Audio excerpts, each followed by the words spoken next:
Well, howdy ho, good neighbor.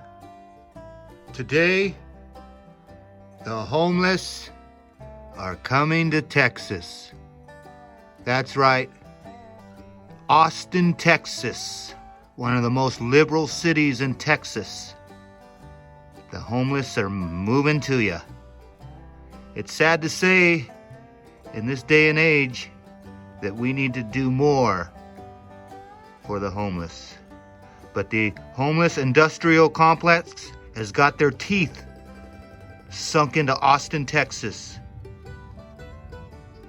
And we need to do more. They're going to become the San Francisco of Texas. They're finding needles and feces on the street now, and they need to do more.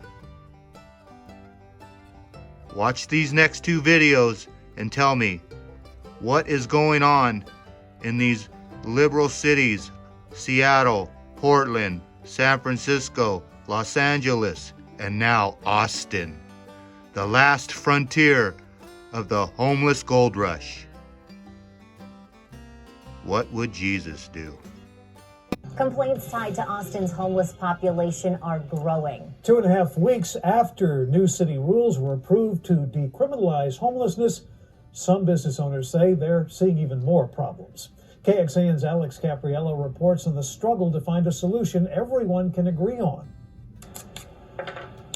With the buzz of his blades, Oscar Rivera can clean up any mess. But he'll say his customer's hairline isn't the area that needs the most help. And sometimes you'll see people laying right here, right on the ground, and when you come early in the morning, you have to tell them to get away. His shop, Gallery 44, right off of 290 in Manchac, isn't the only business affected. It's nothing against those people, but when you're trying to build an establishment, it's hard to go further and grow. Just down the street, Straight Music has its own problems.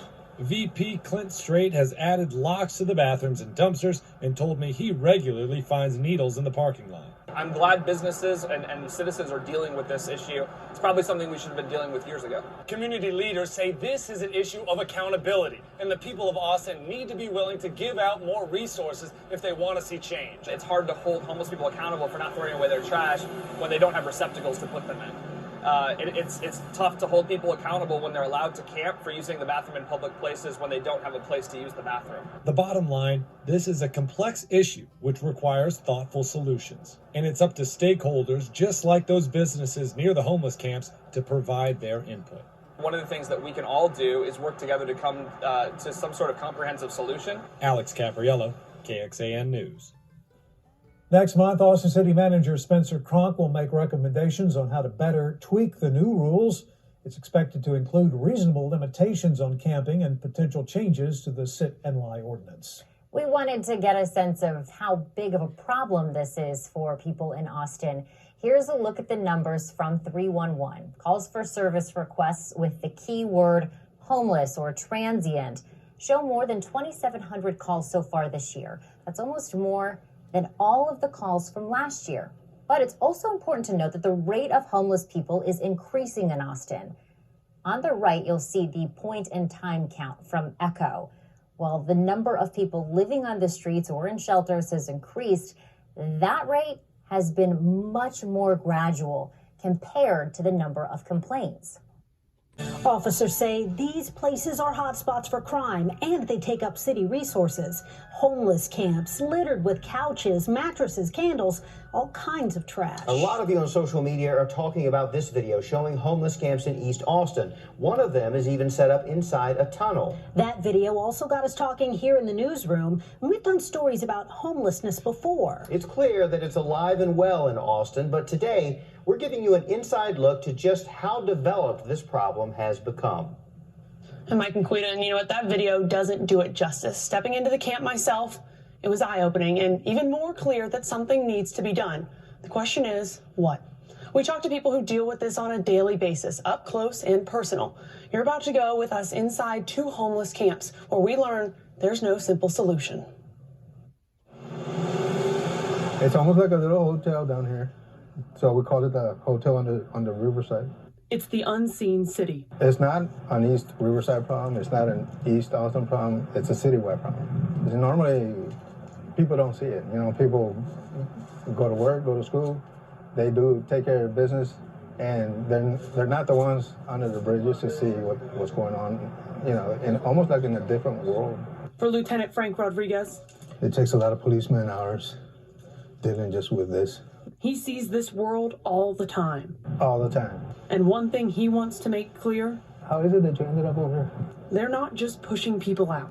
We try to get them help so that we can find a long-term solution for them, so that we don't have to have this cycle. Because he says arrest isn't an option he wants to use. We can't arrest our way out of this problem. Because we take them to jail, they release them. Take them to jail, they release them. It's a vicious cycle. Vicious cycle. Before these guys are even done with the report, they're back out. So how do we stop this cycle? Time, resources, with no solution. It's difficult. That's where people like Ann Howard at ECHO come in. It's clear to lots of us that Austin is poised to really turn this around and help find safe and decent housing for all our neighbors. The question is, how? But we're hard pressed to say, instead of camping there, come live here, because we don't have enough to offer where they can go live. It's sort of like sending people to a library with no books on the shelf. So 2019 needs to be about filling up the shelf with housing opportunities.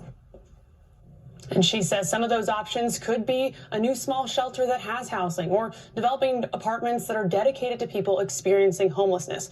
Lieutenant Rodriguez says they're kind of caught between a rock and a hard place. They get complaints about the camps, but people also don't want housing in their neighborhoods. They both agreed it's clear there's a problem, and it's not going to get fixed overnight, but it's going to take the community to help fix it. In the studio, Molly Oak, KVUE News.